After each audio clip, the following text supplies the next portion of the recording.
Olá, bom dia, paz do Senhor Jesus, Deus te abençoe. Te convido a tomar a sua Bíblia, no Evangelho de Mateus, no capítulo 28. Evangelho de nosso Senhor Jesus Cristo, segundo escreveu Mateus, capítulo 28. Nós vamos ler apenas um versículo, que é o de número 18. Apenas um versículo diz muita coisa, amém? Mateus 28, verso 18. Diz assim a palavra de Deus: Jesus, aproximando-se, falou-lhes dizendo: toda a autoridade me foi dada no céu e na terra. Mais uma vez, Jesus, aproximando-se, falou-lhes dizendo: toda a autoridade me foi dada no céu e na terra. Pai Santo, Tu conheces a intenção do nosso coração, pela qual viemos aqui nesta manhã. E esperamos, ó Deus, que o Senhor receba como um ato de amor, de gratidão, o simples fato de estarmos aqui, ó Deus, na casa do Senhor. O Senhor é um Deus que julga retamente, o Senhor julga toda a intenção, e nós abrimos nosso coração a Ti mais uma vez essa manhã. Muito obrigado, Jesus. É com toda a liberdade no Espírito Santo que estamos aqui, para Te amar, para Te adorar e aprender mais do Senhor nesta manhã. Fala conosco, Senhor. Nós queremos Te ouvir, ó Deus. Acalma o nosso coração. Remove de nós todo e qualquer sentimento e pensamento que não esteja de acordo com a Tua palavra. E nos abençoa com a Tua paz. Em nome de Jesus. Amém. Amém. Palavras do Senhor Jesus. Toda a autoridade me foi dada no céu e na terra. Toda a autoridade. Nós vivemos aqui neste mundo cercados de autoridades. Vocês sabem disso. Embora você às vezes nem perceba no dia a dia, mas estamos cercados de autoridades, de vários tipos de autoridades. Autoridades acadêmicas, autoridades políticas, autoridades governamentais, uma gama de autoridades. Mas há uma autoridade que é a maior de todas as autoridades do mundo. E essa autoridade chama-se Bíblia Sagrada. E a pior coisa que alguém faz na vida é insurgir-se contra essa autoridade de Deus. A pior coisa. Todo aquele que se revolta contra a autoridade de Deus vai pagar um preço muito alto. Lúcifer um dia se insurgiu no céu contra a autoridade de Deus. E foi expulso. Ele havia persuadido 1/3 dos anjos do céu. E Deus não perguntou se tinha algum anjo arrependido. Deus expulsou todo mundo. A Bíblia diz em 2ª carta de Pedro, no capítulo 2, no verso 4, que Deus não perdoou aos anjos do céu. Porque se Deus não perdoou aos anjos que pecaram, mas havendo-os lançado no inferno, os entregou às cadeias da escuridão, ficando reservados para o juízo. Todo pecado tem uma consequência, toda desobediência tem um preço, Mas quando alguém se insurge contra a autoridade de Deus, o preço é muito alto. Deus expulsou todo mundo. É a maior autoridade que possa existir no mundo, a Bíblia Sagrada. A Bíblia não contém palavra de Deus, a Bíblia é a própria palavra de Deus. É Deus quem cria as regras e Ele nos tem dado a sua palavra. A Bíblia é um livro de profecias. A maior parte de todo o conteúdo bíblico são profecias. Profecias que muitas já aconteceram, muitas estão acontecendo hoje, em nossos dias, e muitas ainda irão acontecer. E profecias não são predições insignificantes. Profecias são eventos que abalam toda a terra. Epidemias e pandemias que nós vemos acontecendo hoje foram profetizadas aqui na Bíblia Sagrada. Tsunamis, terremotos, tragédias em geral que vemos acontecendo hoje foram profetizadas há milhares de anos na palavra de Deus. E as profecias são a grande prova da existência de Deus. Elas provam Deus para nós. Ouça bem o que diz o Senhor Deus em Isaías 42, verso 9. Eis que as primeiras predições já se cumpriram, e novas coisas eu vos anuncio, e antes que sucedam, eu vou-las farei ouvir. O que ele está dizendo? Que quando elas acontecem, vocês têm que reconhecer que eu sou Deus. As primeiras já se cumpriram, muitas estão se cumprindo hoje, muitas ainda irão se cumprir, mas Ele tem dado a palavra para nós, Ele tem dito assim: eu vou-las farei ouvir. Nós temos ouvido sobre elas. E quando elas acontecerem, vocês terão que reconhecer que eu sou Deus. Esta é a minha palavra. Existe um movimento no Brasil e em alguns países da América do Sul que ficou muito famoso, muito conhecido, como sendo um movimento de sinais e maravilhas. O que as pessoas dizem?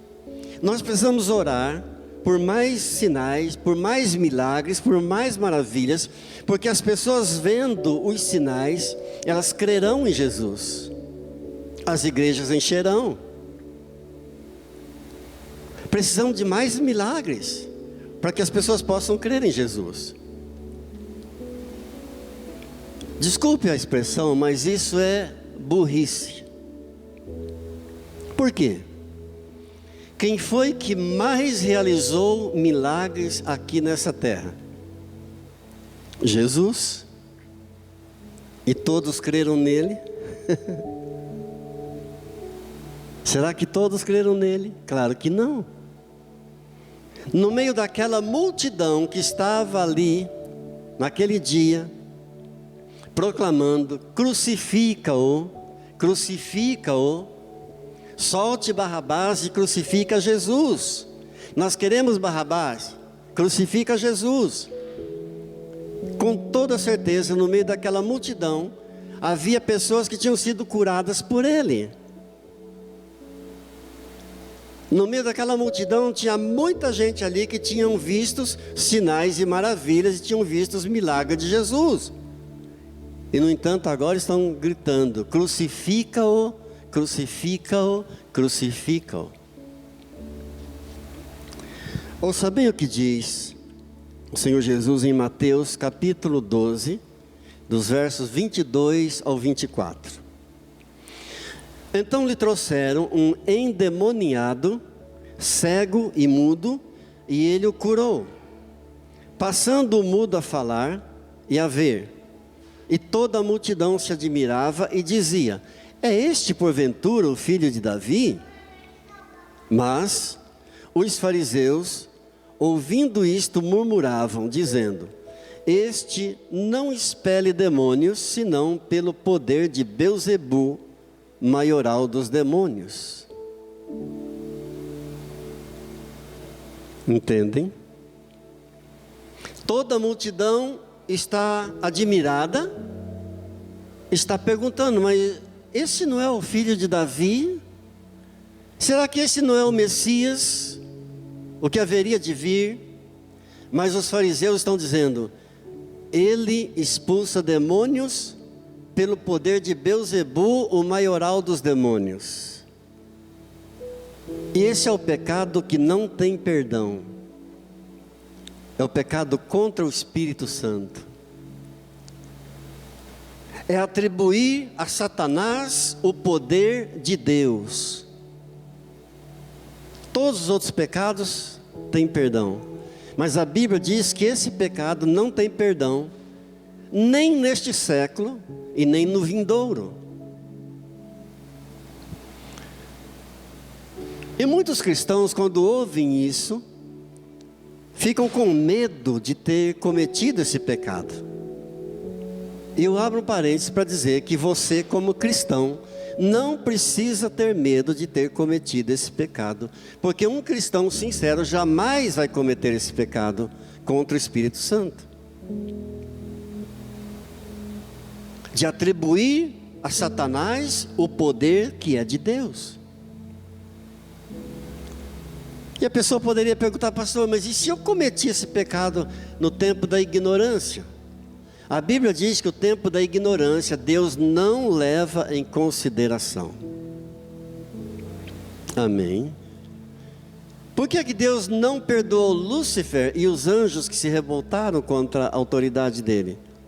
Porque eles não eram ignorantes, pelo contrário, eles tinham pleno conhecimento da autoridade de Deus. Amém, queridos?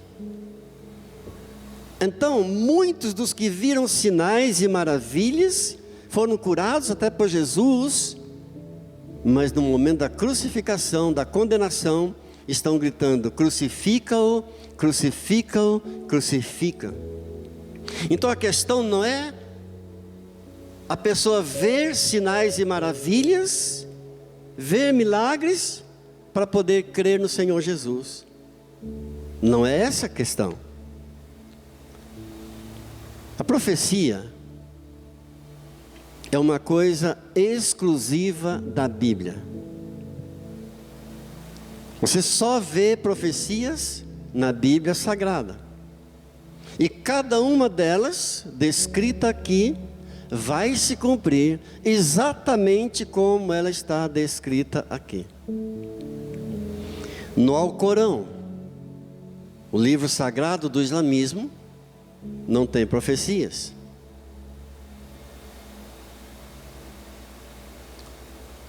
No livro sagrado do hinduísmo, não tem profecias. No livro sagrado do budismo, não tem profecias.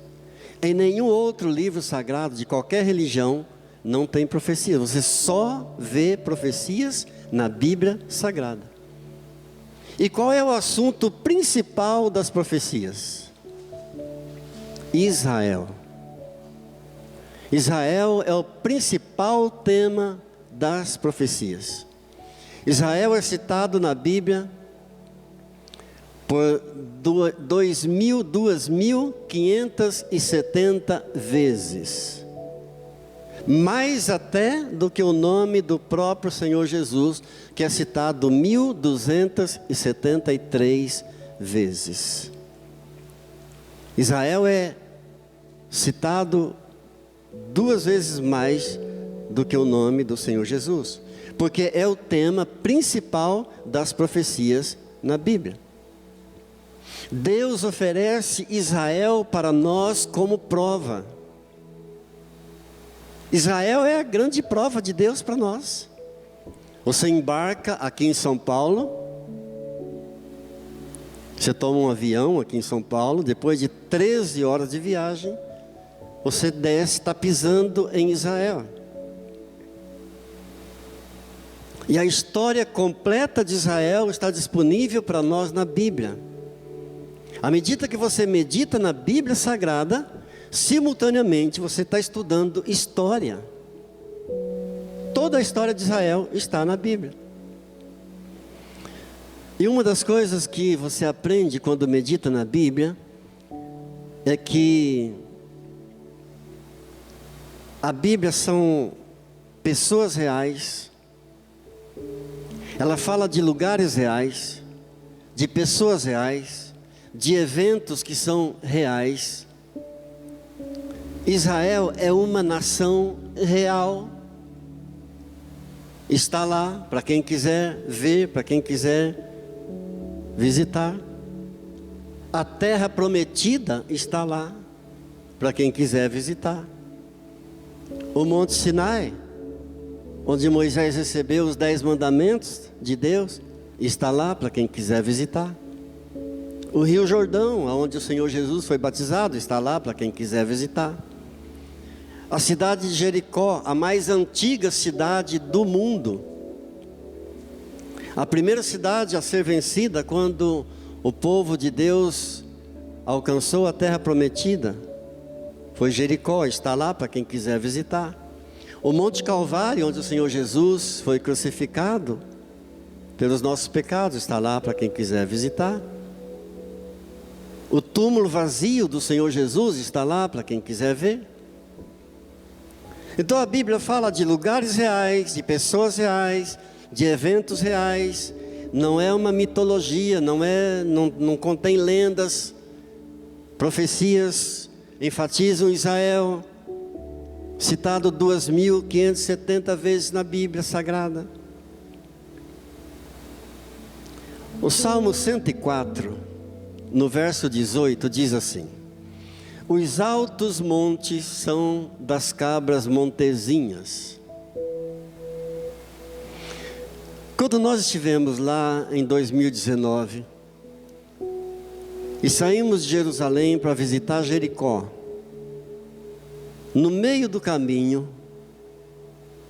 o nosso guia era um cristão fervoroso, e ele nos fez parar para observar as cabras montezinhas saltitando sobre os montes. Ele disse: vocês já meditaram no Salmo 104? Lembra do verso 18 que diz que os altos montes são das cabras montezinhas? Olha elas lá. E nós então podemos olhar, e eu disse: meu Deus, é tudo tão real. As cabras montezinhas são uma espécie de cabra semelhante às nossas, mas elas vivem nos montes, elas vivem nos altos das montanhas. Abraão foi uma pessoa real, Isaac foi uma pessoa real, Jacó foi uma pessoa real, Ismael foi uma pessoa real. Os conflitos que existem até hoje no Oriente Médio sempre existiram, foram profetizados aqui, e nós vemos acontecendo até os dias de hoje. Epidemias, pandemias, catástrofes, terremotos, tragédias que vemos acontecendo hoje, tudo foi profetizado aqui. Ninguém pode negar esses fatos. Ninguém tem uma desculpa para essas coisas. Eu diria até que ninguém pode ser ateu. Há um ditado que diz assim: a pessoa ela é ateu até o momento que o avião começa a cair. Quando o avião começa a cair, é um tal de oh my God!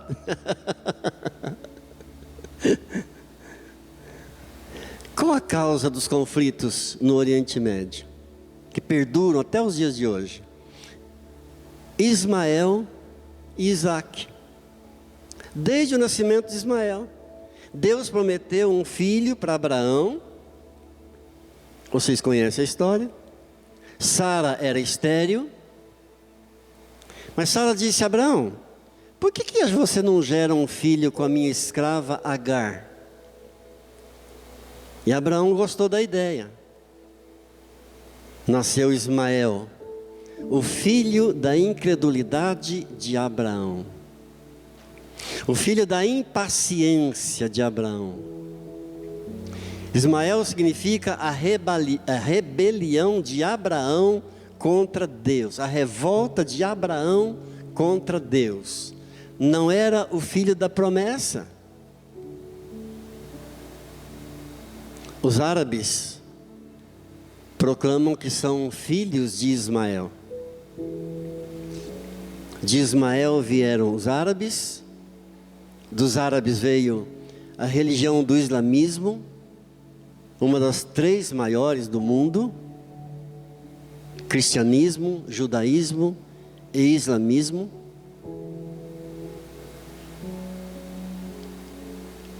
E o que é que diz o livro sagrado do islamismo? O Alcorão. Do que ele fala? Não fala de pessoas reais, como a Bíblia Sagrada nos fala. Não fala de eventos reais.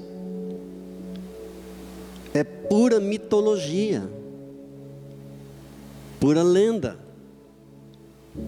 A Bíblia é a palavra de Deus, a maior autoridade do mundo, falando de pessoas reais, lugares reais, eventos reais, para mim e para você. Agora, como cristãos, nós temos, evidentemente que nós temos muitos desafios. É verdade ou não é? Muitos. Se alguém disser para mim que é fácil ser cristão, eu vou dizer: você não é cristão. São muitos desafios. Eu gostaria de pensar nesta manhã com você, dentro do nosso tempo, em pelo menos 2 que eu julgo ser os principais, os maiores desafios que nós enfrentamos aqui como cristãos. E o primeiro deles, esse para mim é sem dúvida o maior deles, o maior desafio, o mais difícil para nós, é vencer a nossa natureza humana carnal. Essa nossa natureza carnal, humana, chamada de carne, é o maior desafio para nós, porque é um desafio contínuo. Não tem como se livrar dele. Você pode até vencer, mas não tem como se livrar, não tem como eliminar esse desafio de vencer a natureza humana carnal. Porque ela é intrínseca, está dentro de nós. Nós podemos vencê-la, mas não ficar livre dela. E a maior prova bíblica disso que eu estou dizendo está em Romanos 7, do 21 ao 23. Eu vou ler para você. Diz assim: então, ao querer fazer o bem, encontro a lei que o mal reside em mim. É Paulo que está dizendo: o mal reside em mim. Porque no tocante ao homem interior, tenho prazer na lei de Deus, mas vejo nos meus membros outra lei, que guerreando contra a lei da minha mente, me faz prisioneiro da lei do pecado que está nos meus membros. O que ele está dizendo? Tem uma lei na minha mente, mas tem outra lei nos meus membros. E ao querer fazer o bem, ao querer cumprir a lei boa que está na minha mente, eu encontro a outra lei guerreando contra essa, que está dentro de mim, que está nos meus membros, a lei do pecado. Por isso, esse é o maior desafio nosso aqui no mundo. E Paulo diz então, em seguida, ele diz: desventurado homem que sou, infeliz homem que sou, miserável homem que sou. Ele pergunta: quem me livrará desse corpo da morte? Mas finalmente ele diz: mas graças a Deus por Jesus Cristo, amém? Ou seja, ao mesmo tempo que ele está questionando quem vai me livrar disso, ele se lembra que Jesus veio ao mundo como solução para o pecado para nós. Diga graças a Deus. Então quando ele está aflito, dizendo: eu conheço a lei de Deus, eu conheço a lei que é boa, ela está na minha mente, eu quero fazer, eu quero cumpri-la, mas eu encontro uma outra lei dentro de mim, guerreando contra essa lei que é boa. Essa outra está nos meus membros, não tem como você se desvencilhar dela, é inerente a nós. Mas ele se lembra de Jesus. Mas graças a Deus por Jesus Cristo, nosso Senhor. Diga graças a Deus por Jesus Cristo, nosso Senhor. Bom, pastor, mas então como é que a gente faz para vencer esse desafio maior, esse obstáculo maior? Como a gente faz para vencer a natureza humana, chamada carne? Jesus nos diz em Mateus 26:41, vigiai e orai. Eis a receita: vigiai e orai para que não entreis em tentação, porque o espírito na verdade está pronto, mas a carne é fraca. O próprio Jesus nos ensina como vencer. Amém? Agora, a natureza humana é fraca, Jesus está dizendo. Por que ela é fraca? O apóstolo Paulo responde para nós em Romanos 8, verso 7. Quando diz assim: o pendor da carne é inimizade contra Deus, porque não está sujeita à lei de Deus. Por que a carne é fraca? Porque não está sujeita à lei de Deus, porque ela não se submete à lei de Deus. É muito claro. Por isso vigiai e orai para que não entreis em tentação. O espírito na verdade está pronto. Paulo disse: eu tenho uma lei na minha mente que é boa, eu quero fazê-la, eu quero cumpri-la, mas a carne é fraca, porque está inserido nela o pecado, o mal, e não tem como me livrar dele, não tem como eliminar, não tem como jogar fora de mim. Eu tenho que lutar, eu tenho que vencê-lo. Diga: Senhor, me ajude. Queridos, até o crente mais fiel do mundo, a natureza humana, carnal dele é fraca também, como a de qualquer um. Bom, sendo assim, como eu faço para vencer essa natureza humana carnal? Mateus 26:41, Jesus já ensinou: vigiai e orai. E a dica continua.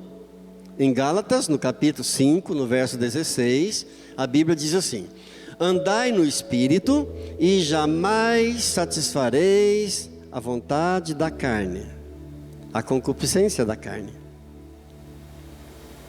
Repita comigo: andai no Espírito e jamais satisfareis a concupiscência da carne.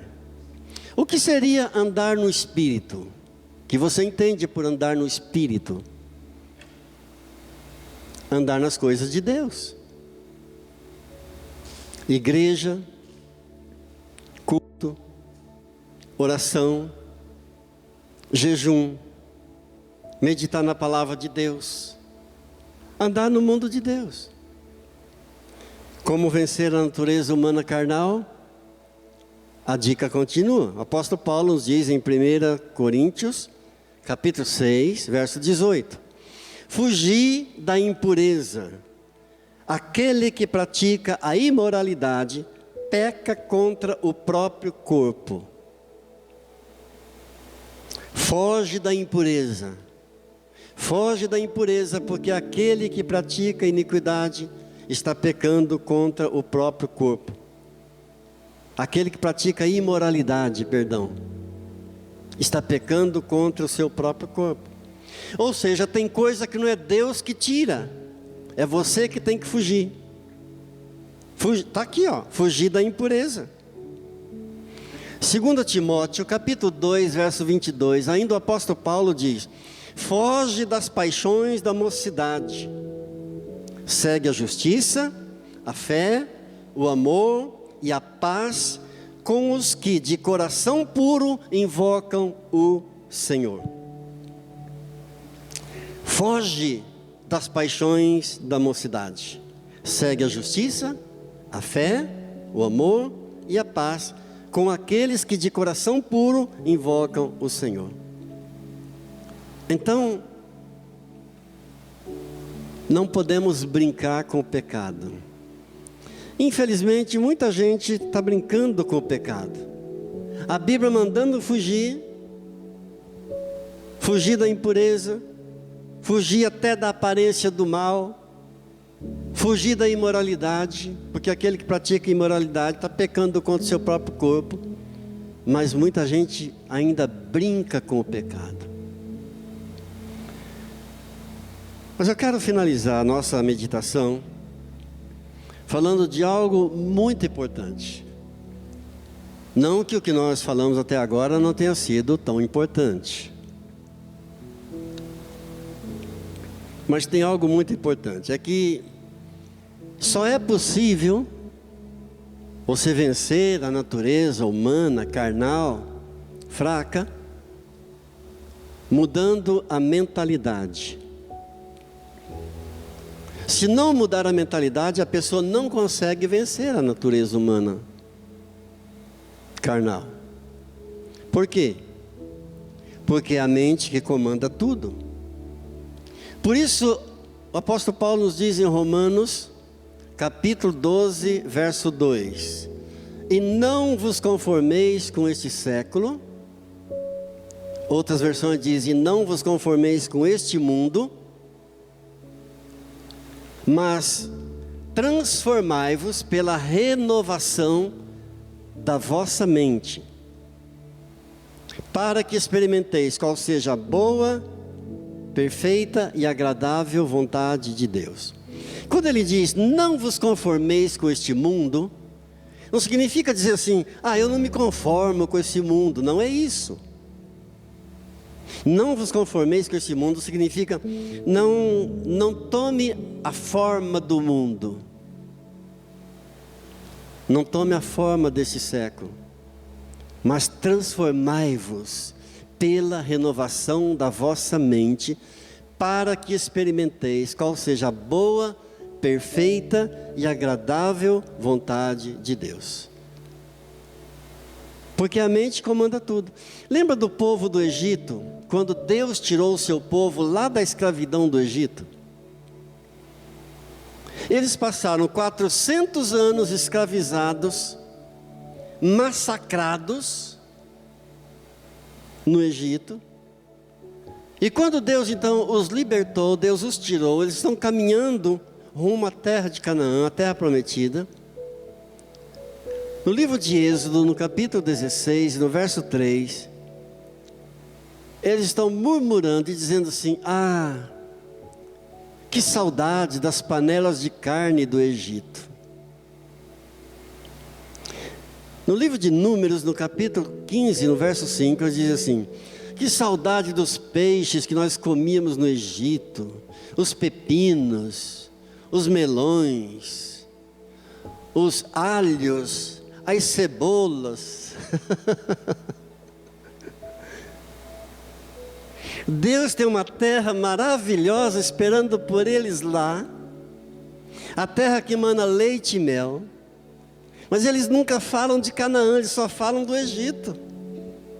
Os alhos, a cebola, os pepinos do Egito, grande coisa.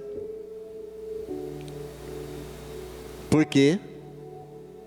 Mentalidade de escravo. Deus havia tirado eles do Egito, mas o Egito não tinha saído de dentro deles. Continuavam com a mesma mentalidade de escravo. E alguém só vence a natureza humana carnal se primeiro houver uma mudança da mentalidade, porque é a mente que comanda tudo. Quantos estão entendendo? Diga graças a Deus. Trazendo para o dia de hoje, comparando com hoje, o que significa isso hoje? Tem muita gente que está em Canaã, mas não esqueceu o Egito. Pastor, esclarece isso, não estou entendendo direito. É estar na igreja, mas ainda praticando hábitos, coisas, pensamentos, lá da vida velha, passada de pecado, quando estava na escravidão de Satanás. Por quê? Mesmo estando em Canaã, a mentalidade não foi mudada, não foi transformada. Precisa haver uma mudança da mentalidade. Diga: Senhor, me ajude. Quando Paulo diz em 2 Coríntios, no capítulo 5, no verso 17, se alguém está em Cristo, nova criatura é. O que significa isso, nova criatura? Um novo ser, um novo pensar, um novo sentir, um novo agir, um novo estilo de vida, um novo modo de vida. Em Filipenses, capítulo 3, no verso 13, Paulo diz assim: eu ainda não alcancei a perfeição, mas esquecendo-me das coisas que para trás ficam, prossigo para o alvo, para o prêmio da soberana vocação de Deus em Cristo Jesus. Esquecendo das coisas que ficaram para trás. O povo judeu estava caminhando no deserto rumo à terra prometida, a terra de Canaã, mas não conseguia esquecer do passado. Não falavam de Canaã, mas só falavam do Egito, das carnes, do alho, da cebola, dos pepinos, dos melões do Egito. Mudança de mentalidade. Por que a mente precisa ser renovada? Por que a mente precisa ser transformada? Porque a batalha entre a fé e a incredulidade acontece exatamente na nossa mente. É aqui que é travada a batalha da fé e da incredulidade. Amém, queridos? A salvação está baseada na fé e na obediência. São duas coisas interligadas: fé e obediência. Só obedece aquele que crê, e só crê aquele que obedece. Por isso a Bíblia diz em Efésios, lá no capítulo 2, no verso 8: pela graça sois salvos mediante a fé.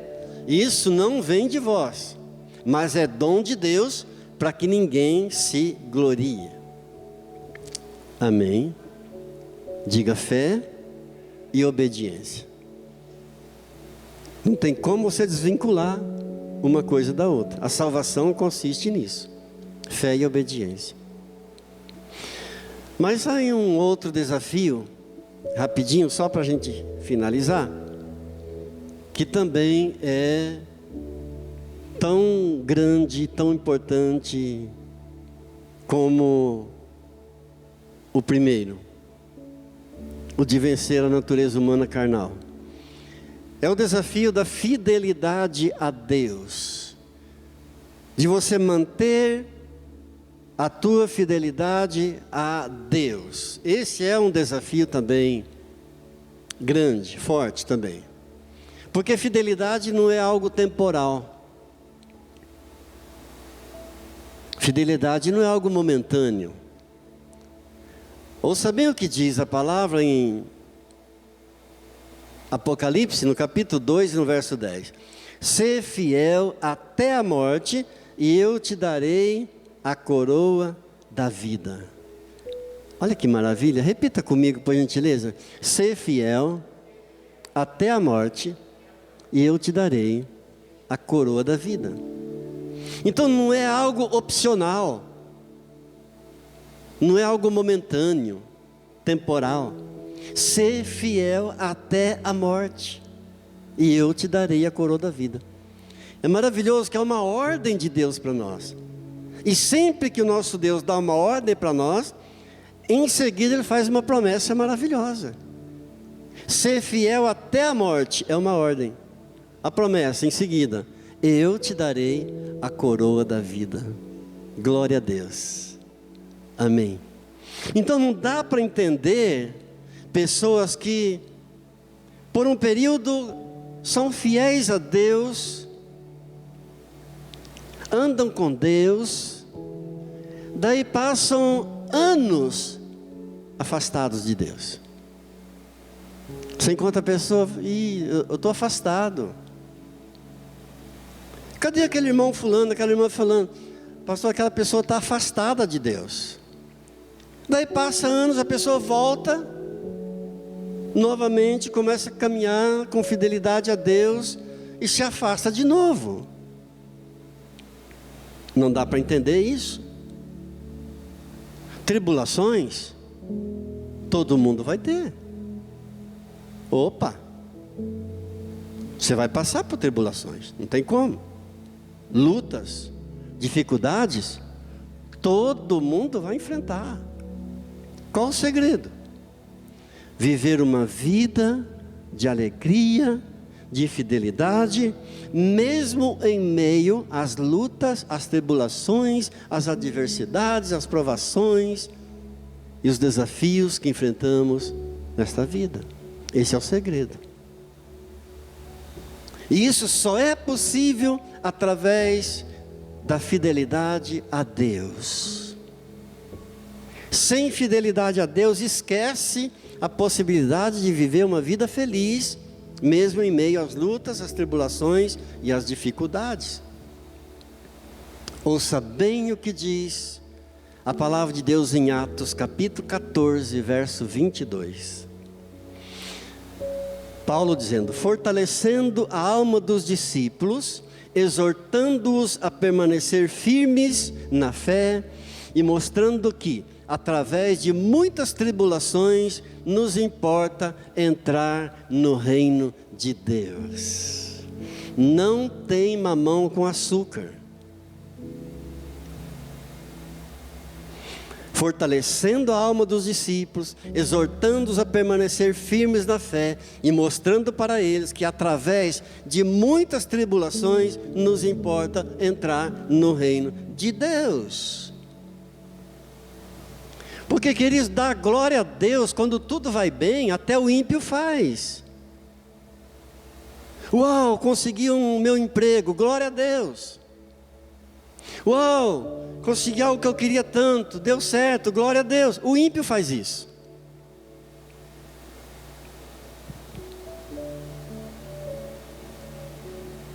Eu vim aqui nesta manhã para fazer isso aqui que o apóstolo Paulo fazia com os discípulos, fortalecendo a alma dos discípulos. E a minha oração e o meu desejo foi e é de que o Senhor Deus me usasse, e que você saísse daqui nesta manhã com a tua alma fortalecida,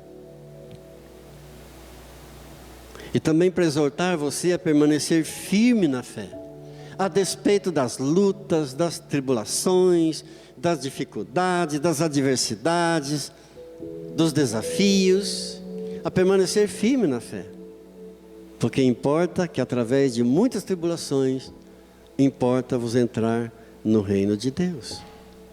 Conserve a tua fidelidade a Deus, Permaneça fiel a Deus até a morte.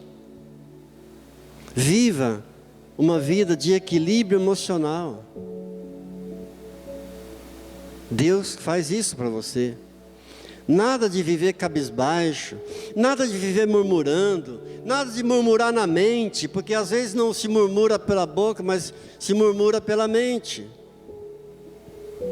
Nada de murmurar, nada de cabisbaixo. Se está sendo afrontado pelo diabo, diga: diabo, eu tenho uma coisa que você nunca vai ter. Diabo, se Deus não realizar na minha vida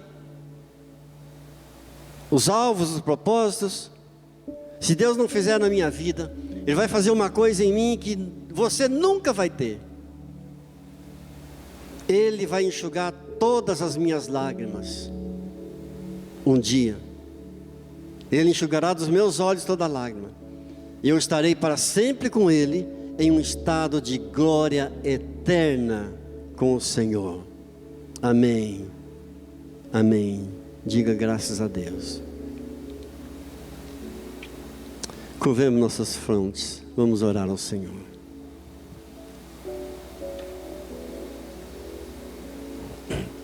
Querido Deus, querido Pai, Deus bendito, Deus de toda glória, de toda autoridade, Deus de todo poder. É com temor e tremor que estamos aqui diante do Senhor, diante da Tua santidade, da Tua palavra, com reverência, Senhor. Deus, que cada um dos meus irmãos que estão orando comigo nesta hora, Senhor, sejam abundantes, cheios de frutos de justiça, que vem através do Senhor Jesus. Pai, eu peço-te nesta manhã, por cada um deles, que venham a viver uma vida de equilíbrio emocional, de abundância, que conservem sempre a fidelidade ao Senhor, que tenham suas mentes transformadas, renovadas pelo Espírito Santo de Deus. Ó Deus, que possam vencer a natureza humana carnal, que é fraca. O Senhor Jesus disse, nos ensinou: vigiai e orai para que não entreis em tentação, porque o Espírito na verdade está pronto, mas a carne é fraca. Ajuda, Deus, a cada um aqui a fugir das impurezas, a fugir das paixões da mocidade, esquecendo as coisas que para trás ficam, e que perseverem, ó Deus, prosseguindo sempre em frente, avançando sempre em direção da coroa da vida que está reservada a cada um daqueles que te amam, daqueles que amam a tua volta, Senhor Jesus. Nós amamos a tua volta, ó Deus, que possam conservar a fidelidade ao Senhor, que não andem cabisbaixos nem murmurando, com a certeza de que, se o Senhor não realizar aqui, todos nós teremos algo maravilhoso, precioso aguardando por nós. O Senhor mesmo enxugará dos nossos olhos toda lágrima, e estaremos para sempre na glória com o Senhor. Muito obrigado, Deus querido, em nome de Jesus. Amém. Amém. Tomou posse da bênção? Tomou posse da palavra? A oração é para isso, para a gente receber mesmo de coração e não esquecer. O culto não encerra aqui. Amém? Já estamos finalizando, mas o culto não termina aqui. A palavra vai continuar com você lá fora, na tua casa, de noite, quando você for dormir, amanhã e assim por diante. Diga graças a Deus. Estenda suas mãos. Pai, abençoe a semana de cada um. Visita cada lar aqui representado. Visita aqueles que estão passando por alguma enfermidade. Pai, envia teus anjos em cada lar. Visita os que nós deixamos em casa. Aqueles que estão distantes de nós, Pai, visita com teu poder. Abençoa com a tua paz. Livra de todo mal. Em nome de Jesus. Amém. A graça do Senhor Jesus, o amor do Pai e a comunhão do Espírito Santo seja sobre a tua vida, a tua casa, a tua família hoje e sempre. Amém. Glória a Deus.